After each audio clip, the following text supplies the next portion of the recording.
Alors, je vais vous présenter la vidéo règle du jeu de plateau Doom, issu du jeu vidéo, qui va s'opposer un ou plusieurs Marines à un joueur qui va contrôler les envahisseurs.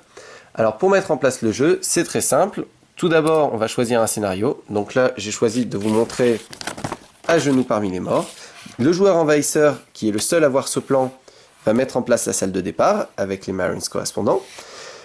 Et ensuite, il prend tous les envahisseurs correspondant à la couleur des Marines présents. Donc là, c'est le bleu et le vert. Donc, alors là, je les ai peints, donc on ne le voit que en dessous. Tous les envahisseurs bleus et les envahisseurs verts.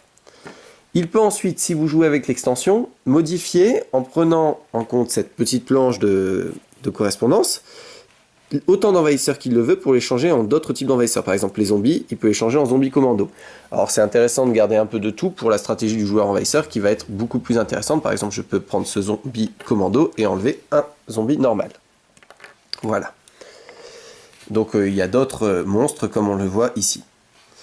Alors, ensuite, les joueurs Marines vont prendre leur casier d'équipement et selon ce qui est écrit dans la page 6 des règles de base, vont avoir un certain nombre de pions blessures, de pions armure et de pions munitions en fonction du nombre de Marines pour équilibrer le jeu. Ils vont prendre ensuite leurs ordres, leurs 4 ordres qu'ils vont pouvoir utiliser. Puis, pareil, toujours sur la page 7, ils vont pouvoir recevoir plusieurs cartes qui vont donner des spécificités à leurs Marines. Par exemple, là, opération spéciale, quand vous utilisez une arme qui lance un dé rouge, y compris votre point, elle gagne 2 icônes mortelles. Donc lui, il va être très fort au corps à corps. Voilà. Alors, ensuite, comment se passe le jeu? Les Marines vont avoir un but. Là, par exemple, selon ce scénario, c'est de sortir par la porte rouge. Donc on leur dit simplement qu'elle est au nord-est. Et le joueur envahisseur va ensuite lire le texte d'ambiance pour mettre les Marines dans l'ambiance. Ça va être au tour de chaque joueur Marines avant que le joueur envahisseur fasse son tour. Que peut faire un joueur pendant son tour? Un joueur Marines peut se déplacer de 8 cases, ça s'appelle sprinter. C'est-à-dire 1, 2, 3, 4, 5, 6, 7 et 8. Et il termine là. Et il prend gratuitement tout ce sur quoi il passe. Tac et tac, par exemple.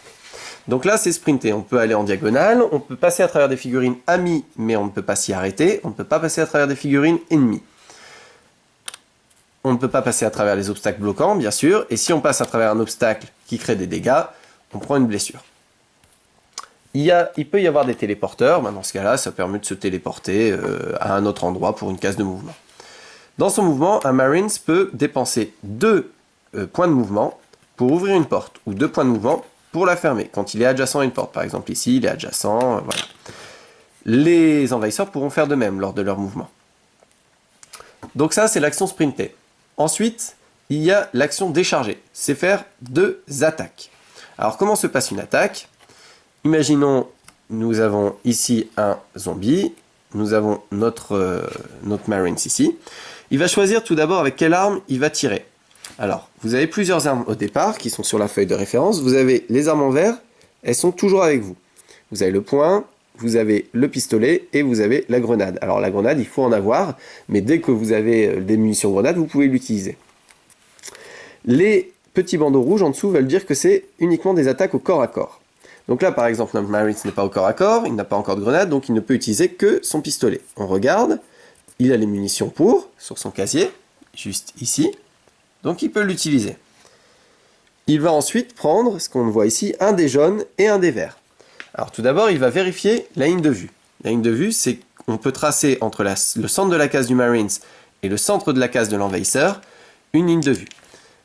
À noter, donc ça ici, c'est une grille qui va permettre aux trites qui ont l'action d'étaler de passer à travers. Je vais réexpliquer ça tout à l'heure, mais donc ce n'est pas un obstacle bloquant. Là, il y a ligne de vue. Petit cas particulier, sur les coins comme ceci, il y a ligne de vue. Alors, dans la foire en question, il ne marque pas de ligne de vue, par contre, dans ce cas-là, alors pourtant, c'est pour moi exactement le même, mais il ne marque pas de ligne de vue. Alors là, à vous, moi, je préfère dire qu'on peut quand même tirer, puisque sur un autre coin, c'est possible. Alors pourquoi, avec un obstacle bloquant comme ça ne serait pas possible, alors que c'est sur le coin de l'obstacle? Ça, je ne comprends pas trop. Mais bon, c'est noté comme ceci. Donc, reprenons notre cas. Le joueur Marines est à 2 cases du joueur envahisseur. Il jette les dés. Que va-t-on voir sur les dés? Nous allons y voir plusieurs choses. Tout d'abord, nous allons regarder s'il y a un symbole raté. Ce symbole raté rate automatiquement l'attaque. Ensuite, s'il n'y a pas de symbole raté, on va regarder la distance. Là, nous avons 1 plus 1. Donc, ça tombe bien, nous sommes à 2. Donc, l'attaque est réussie. Si nous avions 1 plus 0, par exemple, eh bien, dans ce cas-là, nous n'avons pas la distance nécessaire. L'attaque est, encore une fois, ratée. Puis après, nous voyons le symbole de balle, d'impact, si vous voulez. Le symbole d'impact va déterminer les blessures. Nous allons pour cela regarder la feuille de référence, donc là du zombie, qui est ici. Nous voyons qu'il a 2 d'armure et 2 de vie. Et bien là, pour lui infliger une blessure, il faudra faire 2 impacts pour une blessure, puis pour une deuxième blessure, 2 autres impacts. Donc 4 impacts lui font 2 blessures. S'il y avait 3 impacts, il n'aurait qu'une blessure, puisque c'est par incrément d'armure. Donc c'est par de 2 en 2 pour lui, puisqu'il a 2 d'armure. Là, nous avons 4, donc nous lui faisons 2 blessures. Il a 2 points de vie, donc il est décédé et il revient dans la réserve du joueur envahisseur. Voilà pour une attaque. Alors après, certaines armes ont des capacités spéciales. Alors nous allons tout de suite les regarder. Nous avons ici la capacité précision. Pour chaque symbole de précision, nous allons en fait ajouter 1 à la distance obtenue au dé. Donc là, nous avions 2. Avec cette arme, nous aurions donc 4. Ensuite, vous avez par exemple ici l'icône tout d'abord guidée. C'est-à-dire que vous pouvez tirer jusqu'à 8 cases de distance, puisqu'en fait, quand vous visez, vous ne visez pas une figurine, mais une case. Je vais vous expliquer pourquoi c'est important tout à l'heure. Et donc, jusqu'à 8 cases de distance sans ligne de vue. Donc la grenade, vous pouvez la jeter à travers un coin si vous ne voyez pas l'adversaire. Et là, l'icône déflagration. Quel est l'intérêt de l'icône déflagration? Imaginons que notre Marines jette une grenade ici. Eh bien, en fait, elle va toucher 1, 2, 3, 4, le nombre d'impacts de balles, toutes les cases autour de cette case. Par exemple, si j'ai visé ici, je vais toucher aussi 1, 2, 3, 4, donc jusqu'ici, toutes les figurines, et leur faire donc ce nombre de dégâts. Bien sûr, aussi les figurines amies. Donc c'est pour illustrer la déflagration. Le problème avec les armes de déflagration, c'est que si vous ratez l'attaque, imaginons, j'ai visé ici justement, et j'ai raté, puisque je n'ai obtenu que 2 OD, je vais tirer la première carte du paquet envahisseur, comme ceci, et je vais regarder la dispersion ici. Donc là, on a la rose des vents qui nous montre comment placer, et celui-ci me montre qu'en fait, elle va se déplacer de une case, c'est marqué là, dans cette direction. Donc au lieu d'atterrir ici, la grenade explosera ici. Mais elle aurait très bien pu revenir par ici et nous faire des dégâts. Voilà pour la déflagration. Ensuite, cette icône ci, par exemple, en fait, ça rajoute un impact simplement au résultat des dés. Cette icône-ci, c'est le souffle. Alors, pourquoi c'est important le souffle? Le souffle va permettre de déplacer une attaque. Imaginons tout d'abord celle-là. Donc je jette un dé rouge et 2 dés verts. Je suis face à une figurine, par exemple ce cacodémon. Voilà. Le Marines bleu décide de tirer sur cette case-ci. Il jette. Donc là, il a un symbole raté, c'est dommage, mais imaginons voilà, qu'il ait fait ceci. Alors, qu'est-ce que l'on voit là? Déjà, on voit qu'il y a un symbole de balle. Donc il va devoir enlever une munition correspondante à l'arme. S'il n'a plus de munition, il ne peut plus utiliser l'arme. Ensuite, on voit 1, 2, 3, 4, 5. Donc 5, il est à distance, c'est bon. Et il va faire 4 impacts. Donc on regarde la feuille du cacodémon, qui est ici. Il a 2 d'armure et 4 de vie. Donc avec 4, on lui enlève 2 points de vie. Donc très bien, il a 2 points de vie en moins. Grâce à l'attaque souffle, je peux enlever un dé bleu ou un dé vert, et uniquement un dé bleu ou un dé vert, pour déplacer l'attaque de une case. Donc par exemple, je vais choisir d'attaquer maintenant cette case-ci. Et je vais à nouveau perdre 1 de munitions, puisque je fais ça, je vais rejeter les dés évidemment. Là, alors je ne perds pas de munitions justement, et je lui fais 2 d'impact. Je peux encore enlever un dé vert, rejeter le dé rouge. Là, 1 d'impact, il a 2 d'armure, je ne lui fais rien. Ça aurait été pour venir ici. Je peux très bien déplacer, par exemple, entre ici et ici, je refais mon jet de dés. Donc là, je touche, je fais 4 blessures à ce chérubin qui d'ailleurs décède. J'enlève un premier dé pour tirer ici, je n'ai pas besoin de rejeter le dé pour l'instant. Puis j'enlève un deuxième dé pour tirer ici. Voilà, et là je lui fais 2 blessures et donc je le tue, voilà. Donc, À noter que le souffle permet de tirer plusieurs fois sur une grosse figurine, alors que dans le cas d'une déflagration, par exemple à la grenade, cette figurine ne serait touchée qu'une fois, même si plusieurs de ces cases sont dans la zone de déflagration. Voilà pour les attaques. Donc on a vu l'action sprinter, on a vu l'action décharger, c'est faire 2 attaques. Maintenant, l'action intermédiaire, c'est faire un déplacement de 4 cases au lieu de 8 et une attaque. Voilà, donc 4 cases, une attaque. Je peux te faire 1, 2, une attaque et 2, 3, je peux attaquer à n'importe quel moment du déplacement. Ensuite, je peux faire l'action ordre. C'est-à-dire que je vais placer un ordre, celui que je veux parmi les 4, je vais les expliquer, et faire soit une attaque, soit 4 mouvements de déplacement. Les ordres. J'ai tout d'abord ciblé. C'est-à-dire que ma prochaine attaque, et c'est perdu si je suis blessé ou au début de mon prochain tour, ma prochaine attaque va me permettre de rejeter autant de dés que je le souhaite pour pouvoir toucher, ou bien être plus fort. L'action gardée. L'action gardée, je la mets en place, et si mon Marines bouge ou est attaqué et perd des points de vie, ou au début du tour suivant, c'est enlevé. Mais par contre, ça va me permettre à n'importe quel moment du tour du joueur envahisseur, par exemple, imaginons, il va se déplacer donc voilà, et là, il va se déplacer d'une deuxième, il va attaquer, à ce moment-là, je lui dis stop, moi je t'attaque d'abord, je choisis une arme et j'attaque. Donc je fais une attaque d'interruption. L'ordre esquivé. L'ordre esquivé va vous permettre, va être enlevé au début du prochain tour, et va vous permettre de relancer autant de dés que vous le voulez, une fois par attaque ennemie. Par exemple, là, le Cacodémon va attaquer ce Marines. Donc on regarde la feuille du Cacodémon, il envoie un dé rouge, 2 dés bleus et un dé vert. Donc un dé bleu, les 2 autres dés sont là. Hop, il envoie. Alors là, bon, il y a le symbole raté, donc je vais certainement pas relancer le rouge, mais je pourrais relancer un autre. Imaginons, il fait ceci. Je décide de relancer le dé rouge et le dé vert, et le dé bleu par exemple. Et voilà, donc alors est-ce que c'est moi? Voilà. En tout cas, on peut relancer. Et ça reste, même si on est blessé, donc en fait, on va pouvoir faire plusieurs esquives lors du tour du joueur envahisseur. Enfin, le dernier ordre, c'est se soigner d'une blessure. On ne peut pas le faire après une attaque si on vient de mourir. Bah, si le Cacodémon nous enlève tous les points de vie, on peut dire « Ah, bah, je me soigne maintenant ». C'est avant l'attaque qu'il fallait utiliser son ordre « se soigner ». Donc, les Marines ont fait leurs différentes actions. Maintenant, c'est au tour du joueur envahisseur. Donc le joueur envahisseur, au début de son tour, va pouvoir piocher 2 cartes du paquet envahisseur. Alors il choisit soit le paquet de base, soit le paquet de l'extension. C'est pas un mélange des deux. Donc, et il gardera toute la partie. Donc là, il va piocher ces 2 cartes. Au début du jeu, il en a 5. Et il va pouvoir faire soit utiliser autant de cartes actions qu'il le veut. Donc par exemple, l'attaque surprise. Bon, il lit le texte. Sachant que si c'est marqué au début du tour, le début du tour, c'est considéré comme tout ce qu'il y a avant la phase d'activation des envahisseurs. Donc il va pouvoir utiliser des cartes comme ceci.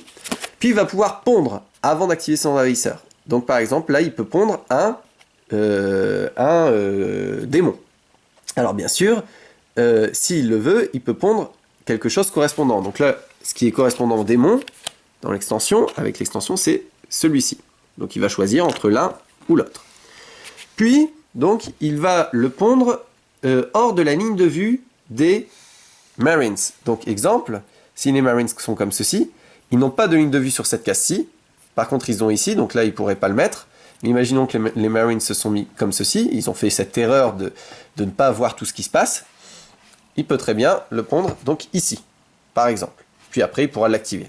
Comment on déplace ces figurines? Bah, c'est simple, on prend en fait une des 2 cases, par exemple celle-ci, et on va faire donc 1, par exemple, pour la diagonale, 2, 3 et 4. Voilà. On peut aussi faire 1, 2, bon, voilà. Et pour les grosses figurines, c'est pareil. Sachant que si il y a des obstacles bloquants, là par exemple, notre Cacodémon ne peut pas passer, évidemment. Donc lui, il pourrait passer à travers sa figurine amie, donc faire 1, 2, comme ceci, 3, 4, etc., etc. Donc 1, 2, 3 et 4, par exemple. Donc, là, tout d'abord, on a pondu. Donc, on peut pondre une carte et une seule par tour. Si il y a plusieurs signes dessus, alors on va essayer d'en trouver une autre. Voilà, comme ceci. Là, on a le choix entre l'un ou l'autre, pas les deux.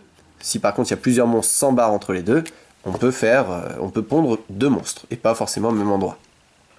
Puis après, le joueur envahisseur va pouvoir activer chacun de ses envahisseurs. Pour les activer, ils ont le droit à un déplacement et une attaque. De combien se déplacent-ils? C'est marqué sur leur feuille de référence. Par exemple, ce démon se déplace de 4 mouvements et va pouvoir faire une attaque. Attention, bandeau rouge, cette attaque est uniquement au corps à corps. Alors, pareil, il y a quelques spécificités. Regardons ici, ça c'est une attaque qui a le balayage. Elle touche toutes les figurines qui sont au contact donc de la figurine envahisseur. Et en plus, il a l'action secouée, c'est-à-dire que quand il touche une figurine, il peut la déplacer de 3 cases vers où il le veut. Les trites, on voit, elles ont l'action d'étaler, elles peuvent passer à travers les grilles pour réapparaître à un autre endroit comme un téléporteur. Ici, lui, il a la vigilance, c'est-à-dire que dès qu'un Marines va se retrouver au contact, par exemple, un Marines va passer par ici, tout de suite, il peut avoir une attaque gratuite, cet envahisseur. Et si le Marines refait l'erreur de revenir là, une deuxième attaque gratuite, etc. Grâce à la vigilance. Ensuite, on a ici le signe ciblé, donc ça vous connaissez, c'est comme tout à l'heure avec les Marines, on peut rejeter autant de dés que l'on veut de son attaque. Et enfin, donc l'icône précision, ça on l'avait vu tout à l'heure. L'icône mortelle, bon bah voilà, on a vu toutes les icônes. Ah, non, il en manque une.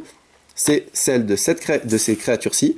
Celui-ci a l'agilité, il a toujours un ordre esquivé sur lui. Et il vole, il peut passer par-dessus les obstacles bloquants. Celui-ci, il peut faire une double attaque. Quand il attaque 2 fois. Voilà pour les envahisseurs. Donc, les tours de jeu vont s'enchaîner comme ceci. Et on va avoir aussi quelques autres petites spécificités. Si un Marines tombe sur la case avec une clé de sécurité comme celle-ci, il la met à côté du plateau de jeu et toutes les portes de la couleur correspondante sont déverrouillées. Si il atterrit sur une icône Berserker, il va en fait avoir un bonus, c'est-à-dire que dès qu'il va toucher une figurine adverse pour son tour suivant et le tour encore après, donc c'est pour ça vaut 2 tours. Donc le premier tour, par exemple, quand il l'a, on le met ici, son tour suivant, on le met ici, le tour d'après, il l'aura encore, et après on l'enlève. Donc ça vaut les 2 tours après qu'il soit tombé dessus. Dès qu'il va attaquer une figurine au corps à corps, il va la tuer, sauf s'il y a un symbole raté. Enfin, ceci lui permet de gagner 3 points de vie, tout de suite. C'est une trousse de secours. Le joueur envahisseur, comment gagne-t-il? Eh bien en fait il va faire des frags, c'est-à-dire que dès qu'il finit déjà son paquet, dès qu'il pioche la dernière carte de son paquet, il marque un frag. Puis à chaque fois qu'il tue un marine, il marque un frag. Quand il arrive à 6 frags, alors ça dépend des scénarios mais souvent c'est 6 frags, il a gagné la partie. Quand il frag un marine, c'est quand on enlève le dernier point de vie de ce marines, eh bien le marines va pouvoir réapparaître au début de son prochain tour, entre 8 et 16 cases de la position qu'il occupait, et toujours, s'il ne peut pas le faire, entre 8 et 16 cases de la position qu'il occupait, eh ben, il doit faire ce qui ressemble le plus à ça. Mais il peut très bien, imaginons il meurt ici, le Marines, peut très bien 1, 2, 3, 4, 5, 6, 7, 8, il peut très bien réapparaître sur la tronçonneuse et la prendre tout de suite. Et après il pourra faire donc son activation. Donc ça, c'est pour les frags. Alors, ce que je n'ai pas précisé aussi, c'est que les figurines ennemies bloquent les lignes de vue. Donc les figurines bloquent les lignes de vue. Donc par exemple ici, ce Marines n'a pas la ligne de vue sur, prenons un meilleur exemple, sur ce cacodémon. Donc s'il tue par contre celle-ci, il a une ligne de vue sur le cacodémon. Par contre pour la ponte, eh bien les figurines envahisseurs ne bloquent pas la ligne de vue. Donc là je ne pourrais pas faire pondre un cacodémon ici. Ce n'est pas possible puisque le Marines a la ligne de vue. Par contre je peux très bien le faire ici puisque là il n'a pas la ligne de vue sur une des cases du cacodémon. Alors, attention, certains envahisseurs ont, quelquefois, grâce à des cartes, vont pouvoir fracasser les portes et les détruire. Ils peuvent ouvrir les portes, sauf les portes de sécurité, bien sûr, et ils ne peuvent pas ouvrir les sas. Voilà, donc c'est à peu près tout pour les règles. Vous verrez aussi, il y a quelques autres capacités, comme par exemple la télékinésie qui touche toutes les cases en ligne de vue. Alors ça c'est pour la Vagari qui est une créature un peu spéciale. Alors imaginons que ce cacodémon est une Vigari. Vous allez jeter les dés, donc je fais un peu n'importe quoi. Elle a la télékinésie. On va regarder la distance et en fait elle va toucher toutes les créatures qui sont à une distance de ça dans sa ligne de vue. Donc elle toucherait les créatures là, là, etc. d'un nombre d'impact de balles.